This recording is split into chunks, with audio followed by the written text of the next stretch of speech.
England के खिलाफ तीसरे टेस्ट मुकाबले के दूसरे दिन आया ऋषभ पंत, शुभमन गिल और केएल राहुल का तूफान। टीम इंडिया ने रचा इतिहास। नमस्कार दोस्तों, स्वागत है आपका एक बार फिर हमारे चैनल में। दोस्तों, भारत और इंग्लैंड के बीच तीसरे टेस्ट मुकाबले के दूसरे दिन भारतीय बल्लेबाजों ने एक बार फिर कमाल करके दिखाया, जहां पर पंत और साथ ही साथ केएल राहुल और शुभमन गिल की तूफानी बल्लेबाजी देखने को मिली। तो दोस्तों, हम आपको दूसरे दिन के खेल का पूरा हाईलाइट इस वीडियो में बताएंगे, लेकिन दोस्तों उससे पहले आप भी टीम इंडिया के इस दमदार परफॉर्मेंस को देखकर खुश हैं तो इस वीडियो को एक लाइक जरूर कर दें, और साथ ही चैनल पर नए हैं और अभी तक चैनल को सब्सक्राइब नहीं किया तो चैनल को सब्सक्राइब करके बेल आइकन जरूर दबा लें। साथ ही दोस्तों, आप टीम इंडिया की इस शानदार बल्लेबाजी को 100 में से कितने अंक देंगे, कमेंट बॉक्स में कमेंट करके जरूर बताएं। तो चलिए दोस्तों, जानते हैं आज दूसरे दिन के खेल का पूरा हाईलाइट शुरुआत से ही। तो दोस्तों, भारतीय टीम ने अपना स्कोर 20 रनों से आगे बढ़ाना शुरू किया। तो भारतीय टीम की तरफ से आज के दिन का पहला चौका शानदार तरीके से यशस्वी जायसवाल ने लगाया, जब ब्रैडन कार्स की गेंद को सामने की तरफ बेहतरीन शॉट के जरिए बाउंड्री लाइन के पार भेज दिया। लेकिन इसके बाद दोस्तों यहाँ पर दमदार तरीके से गेंदबाजी की जोश टंग ने, और यहां पर पेविलियन भेज दिया यशस्वी जायसवाल को LBW आउट करके।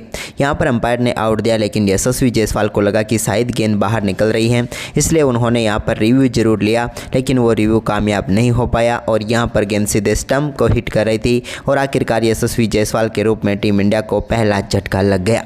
इसके बाद एक बार फिर नंबर 3 पर करुण नायर बल्लेबाजी करने उतरे। तो करुण नायर ने यहां पर केएल राहुल के साथ मिलकर स्कोर को आगे बढ़ाया, लेकिन इसी बीच केएल राहुल ने शानदार बल्लेबाजी करते हुए जोश टंग की एक गेंद को शानदार तरीके से बाउंड्री लाइन के पार भेजा और एक और बेहतरीन चौका उनके बल्ले से देखने को मिला। इसके बाद करुण नायर के बल्ले से भी एक सामने की तरफ दमदार शॉट देखने को मिला, जब उन्होंने तीर के समान सीधा शॉट खेला और गेंद को चौके के लिए बाउंड्री लाइन के पार भेज दिया। इसके बाद केएल राहुल और दोनों बल्लेबाजों ने शानदार पार्टनरशिप बनानी शुरू कर दी और पहले एक घंटे को काफ़ी संभल कर खेला। इस एक घंटे में टीम इंडिया का कोई भी विकेट नहीं गिरने दिया, जबकि दोनों बल्लेबाजों के बल्ले से कई कलात्मक व रक्षात्मक शॉट भी देखने को मिले। तो साथ ही साथ भरपूर टाइमिंग यहाँ पर देखने को मिली, जिसके चलते एक से बेहतरीन एक चौके यहाँ पर इन्हें देखने को मिल रहे थे। तो वहीं पर दूसरी तरफ यहाँ पर केएल राहुल ने भी कमाल करके दिखाया। दोनों बल्लेबाजों के बीच देखते देखते शानदार 50 रनों की पार्टनरशिप पूरी हो गई और भारतीय टीम ने जो आज सेशन के शुरुआत में जो विकेट गंवाया था उससे टीम इंडिया उबर गई। इसके बाद दोस्तों यहाँ पर जोश टंग की ही एक और गेंद को कवर ड्राइव के जरिए बाउंड्री लाइन के पार भेज दिया केएल राहुल ने और बेहतरीन शॉट खेला। इसके बाद गेंदबाजी में परिवर्तन हुआ यहाँ पर। तो गेंदबाजी में परिवर्तन के तौर पर स्पिन गेंदबाज बशीर गेंदबाजी करने आए, लेकिन उनकी गेंद को भी केएल राहुल ने बेहतरीन तरीके से बाउंड्री लाइन के पार भेजा और एक्स्ट्रा कवर के ऊपर से बेहतरीन चौका यहां पर केएल राहुल के बल्ले से देखने को मिला और इसी के साथ उन्होंने दमदार बल्लेबाजी करते हुए अपना बेहतरीन अर्धशतक पूरा कर डाला। दूसरी तरफ यहां पर करुण नायर भी अब धीरे धीरे अपने कदम आगे बढ़ा रहे थे। इसी दौरान दोस्तों एक और शानदार चौका यहां पर केएल राहुल के बल्ले से देखने को मिला, जब उन्होंने पुल शॉट खेलते हुए गेंद को बैकवर्ड स्क्वायर लेग की तरफ बेहतरीन तरीके से चौके में तब्दील कर दिया। यह भी उनके बल्ले से निकला हुआ एक कमाल का चौका था। इसके बाद करुण के बल्ले से भी एक और शानदार शॉट देखने को मिला, जिस पर उन्होंने सामने की तरफ गेंद को बाउंड्री लाइन के पार भेजने में वो कामयाब हुए। इसके बाद केएल राहुल के सामने जब एक बार फिर से जोश टंग आए तो उन्होंने भी शानदार शॉट के जरिए गेंद को बाउंड्री लाइन के पार भेज दिया। अब यहाँ पर केएल राहुल तो बेहतरीन बल्लेबाजी कर ही रहे थे, दूसरी तरफ करुण नायर भी अपने अर्धशतक के बिल्कुल करीब आ चुके थे और पहले सेशन के आखिर में उन्होंने भी एक शानदार शॉट और खेला, जिस पर बेहतरीन तरीके से गेंद को बाउंड्री लाइन के पार भेज दिया और एक शानदार चौके के साथ ही उन्होंने अपना दमदार अर्धशतक पूरा कर लिया। टीम के लिए एक और महत्वपूर्ण पारी यहाँ पर करुण के बल्ले से देखने को मिली, जहाँ पर उन्होंने महत्वपूर्ण समय में अर्धशतक ठोक डाला। इसके बाद दोस्तों आज के दिन के पहले सेशन की समाप्ति हुई, जहाँ पर भारतीय टीम ने 89 रन बनाए और सिर्फ एक विकेट गंवाया। लेकिन जैसे ही दूसरा सेशन शुरू हुआ तो यहाँ पर भारतीय टीम को एक और झटका लगा और यहाँ पर केएल राहुल आउट होकर पेविलियन लौटे। उनको ब्रैडन कार्स ने बोल्ड करके पेविलियन भेज दिया और भारतीय टीम को आज के दिन के दूसरे सेशन की शुरुआत में भी एक और झटका यहाँ पर लग गया। इस झटके से भारतीय टीम को उबरना होगा अब, क्योंकि यहाँ पर दमदार बल्लेबाजी करनी होगी। लेकिन दोस्तों यहाँ पर तभी करुण नायर भी अपनी उसी गलती को फिर से दोहरा बैठे, जब वो एक सामने आई हुई गेंद को खेलना चाहते थे, लेकिन गेंद बैट पर नहीं लगी और सीधे जाकर लगी पैड पर और वो भी आउट होकर पेविलियन लौट गए और यहाँ पर क्रिस वोक्स को सफलता मिल गई। करुण नायर भी 57 रनों की पारी खेलकर पेविलियन लौटे और भारतीय टीम को इस दूसरे सेशन का दूसरा झटका व टोटल तीसरा झटका लगा। लेकिन इसके बाद शुभमन गिल और ऋषभ पंत क्रीज पर उतरे। तो दोनों बल्लेबाजों ने यहां पर टीम के लिए आक्रामक बल्लेबाजी करनी शुरू कर दी।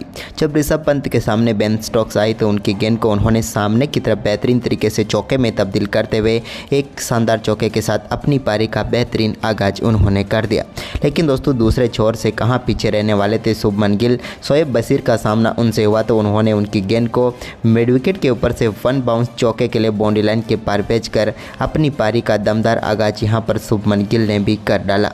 इसके बाद एक बेहतरीन स्क्वायर कट यहां पर शुभमन गिल के बल्ले से देखने को मिला, जहां पर गेंद को उन्होंने कवर व पॉइंट के बीच में से गैप में डाला और शानदार तरीके से चौका यहां पर जड़ दिया शुभमन गिल ने। इसके बाद दोस्तों अब शानदार परफॉर्मेंस जारी रहा इन दोनों बल्लेबाजों का और एक से बढ़कर एक बेहतरीन शॉट भी देखने को मिले। शोएब बशीर के सामने जब यहां पर ऋषभ पंत आए तो उन्होंने भी एक बड़ा शॉट खेला और गेंद को मिड विकेट के ऊपर से वन बाउंस चौके के लिए बाउंड्री लाइन के पार भेजा। तो इसके बाद शुभमन गिल ने भी एक गेंद को शानदार तरीके से चौके में तब्दील करते हुए स्क्वायर लेग की तरफ बाउंड्री लाइन के पार भेज दिया। जैसे तैसे दोनों बल्लेबाजों ने शानदार खेल दिखाते हुए इस सेशन को अपने नाम करने का पूरा मुद्दा बना लिया था। और एक और बड़ा शॉट यहां पर शोएब बशीर की गेंद पर ऋषभ पंत ने खेला और इस बार गेंद को स्टैंड में पहुंचाने में वो कामयाब हुए और अपनी पारी का पहला छक्का यहां पर ऋषभ पंत ने जड़ दिया।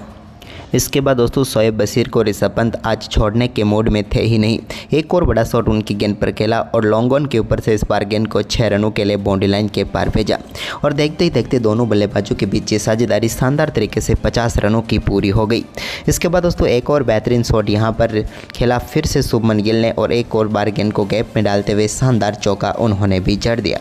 इसके साथ दोस्तों आज के दिन के दूसरे सेशन की समाप्ति हुई। ये सेशन में टीम इंडिया ने 2 विकेट गंवाए और इसमें भी 85 रन बनाए। इसके बाद शुरू हुआ आज के दिन का आखिरी सेशन, जिसकी शुरुआत यहां पर ऋषभ पंत ने एक बेहतरीन चौके के साथ की, जहां पर ब्रेडन कार्स की गेंद को उन्होंने बाउंड्री लाइन के पार भेजा। तो वहीं पर इसके बाद एक और शॉट यहां पर इसी ओवर में उनके बल्ले से देखने को मिला और इस बार गेंद को चौके में नहीं बल्कि सीधे स्टैंड में पहुंचाया और दमदार छक्का यहां पर जड़ दिया बाउंड्री लाइन के ऊपर से। बेन डिकेट के सर के ऊपर से गेंद गई सीधे 6 रनों के लिए। वहीं पर इसके बाद दोस्तों एक बार गिरते फिरते शॉट भी खेल ही डाला आखिरकार शोएब बशीर की गेंद पर और यहां पर स्लिप के ऊपर से चौका लगाने में कामयाब हुए ऋषभ पंत। अपने ही अंदाज में अपना फेवरेट शॉट उन्होंने निकाल दिया, क्योंकि जब तक गिरेंगे नहीं तब तक पता कैसे चलेगा कि ऋषभ पंत क्रीज पर मौजूद हैं। इसके बाद एक और शानदार स्क्वायर कट उनके बल्ले से देखने को मिला, जिस पर गेंद एक बार फिर से बाउंड्री लाइन के पार चली गई और बेहतरीन चौका एक बार फिर से ऋषभ पंत को मिल गया और इसी के साथ शानदार बल्लेबाजी करते हुए उन्होंने अपना शानदार अर्धशतक पूरा कर डाला, यानी कि टीम इंडिया के लिए मजबूत स्थिति में पहुंचाने का काम इन्होंने किया। इसके बाद शुभमन गिल के बल्ले से भी निकले एक शानदार शॉट के साथ ही दमदार बल्लेबाजी के जरिए वो भी अपने अर्धशतक तक पहुंच गए। दोनों बल्लेबाजों के बीच शानदार शतकीय साझेदारी भी पूरी हो गई और दोनों बल्लेबाजों का दमदार अर्धशतक भी यहां पर पूरा हो गया। लेकिन अर्धशतक के बाद तो वो और भी आक्रामक होते हुए नजर आए। इसके बाद शुभमन गिल ने एक शानदार रिवर्स स्वीप शॉट खेला बशीर की ही गेंद पर और एक बार फिर से गेंद को बाउंड्री लाइन के पार भेजा चौके के लिए।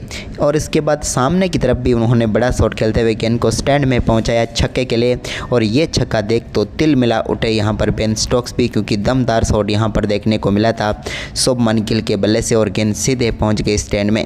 इसके बाद यहाँ पर एक और बड़ा शॉट खेला ऋषभ पंत ने भी और इस बार उन्होंने गेंद को डीप मिड विकेट के ऊपर से स्टैंड में भेजा और 87 मीटर का एक और शानदार छक्का ऋषभ पंत के बल्ले से भी देखने को मिला। वहीं पर इसके बाद दोनों बल्लेबाजों के बीच ये साझेदारी अब 150 रनों के पार पहुंच गई थी और टीम इंडिया का स्कोर भी अब 300 के पार हो चुका था। वहीं पर इसके बाद एक और शानदार चौका यहां पर देखने को मिला। बेहतरीन तरीके से कवर ड्राइव के जरिए गेंद को बाउंड्री लाइन के पार भेजा शुभमन गिल ने। दोनों बल्लेबाज किसी भी गेंदबाज को बख्शने के पक्ष में नहीं थे, लेकिन शोएब बशीर की तो आज धुनाई कुछ अलग ही तरीके से हो रही थी, क्योंकि जब जब वो ओवर डालने आए तब तब ओवर में बड़ा शॉट खेला ऋषभ पंत ने और एक और छक्का उन्होंने जड़ दिया। अब तो खुद यहाँ पर बेन स्टोक्स भी हैरान रह गए कि आखिरकार गेंद किससे डलवाई जाए। आखिरकार वो जोश टंग को लेकर आए, लेकिन उसकी गेंद पर भी यहाँ पर पुल शॉट खेलते हुए गेंद को बाउंड्री लाइन के पार भेजा 6 रनों के लिए शुभमन गिल ने, क्योंकि टॉप एज के जरिए गेंद सीधे स्टैंड में पहुँच गई और बेहतरीन छक्का उन्हें यहाँ पर मिल गया, यानी कि अद्भुत शॉट के जरिए छक्का मिला, या यूँ कह तो भाग्यशाली भी थे क्योंकि टॉप एज से छक्का मिल गया। इसके बाद ऋषभ पंत ने एक और शानदार शॉट के जरिए गेंद को फिर से बाउंड्री लाइन के पार भेजा और इस बार उन्होंने विकेट कीपर के पीछे से फाइन लेग के ऊपर से चौका जड़ दिया। अब दोस्तों दोनों बल्लेबाज अपने अपने शतक के बिल्कुल करीब चल रहे थे। पार्टनरशिप 200 के पार हो चुकी थी। इसी बीच यहाँ पर एक बड़ा शॉट खेला जिस पर यहाँ पर सीधे 6 रन मिले शुभमन गिल को। दमदार शॉट था जो सीधे मिड विकेट के ऊपर से पहुंच गया और यहां पर ऋषभ पंत अब आ चुके थे दूसरी ओर से स्ट्राइक पर और ऋषभ पंत ने शोएब बशीर की एक और गेंद को स्टैंड में पहुंचाया और इस बार भी उनके बल्ले से दमदार छक्का मिला और इस छक्के के साथ ही शानदार बल्लेबाजी करते हुए उन्होंने अपना शानदार शतक पूरा कर डाला। दमदार, अद्भुत, अविश्वसनीय पारी यहां पर देखने को मिली ऋषभ पंत के बल्ले से और सेलिब्रेशन एक बार फिर अपने ही अंदाज में किया और एक और यहां पर शतक ठोक डाला इन्होंने। लेकिन इसके बाद दोस्तों यहां पर दिन के आखिरी ओवर में ऋषभ पंत के साथ साथ शुभमन गिल के पास भी मौका था शतक पूरा करने का और वो बिल्कुल भी ना झुके और उन्होंने भी एक शानदार चौके के साथ दमदार बल्लेबाजी करते हुए अपना शानदार दमदार शतक यहां पर पूरा कर लिया शुभमन गिल ने भी। और एक बार फिर टीम इंडिया के लिए मुश्किलों में, संकट में टीम को उबारने के लिए आए ऋषभ पंत और दोनों बल्लेबाज और इन दोनों के शतकों के साथ ही आज के दिन का खेल भी समाप्त हो गया, जहां पर भारतीय टीम ने शानदार बल्लेबाजी करते हुए 351 रनों का विशाल स्कोर खड़ा कर दिया और इंग्लैंड के 327 रनों के जवाब में टीम इंडिया 351 रनों तक पहुँच गई। तो दोस्तों आपको ये मुकाबला कैसा लगा हमें कमेंट करके जरूर बताएं और इस वीडियो को ज़्यादा से ज़्यादा शेयर जरूर करें। धन्यवाद।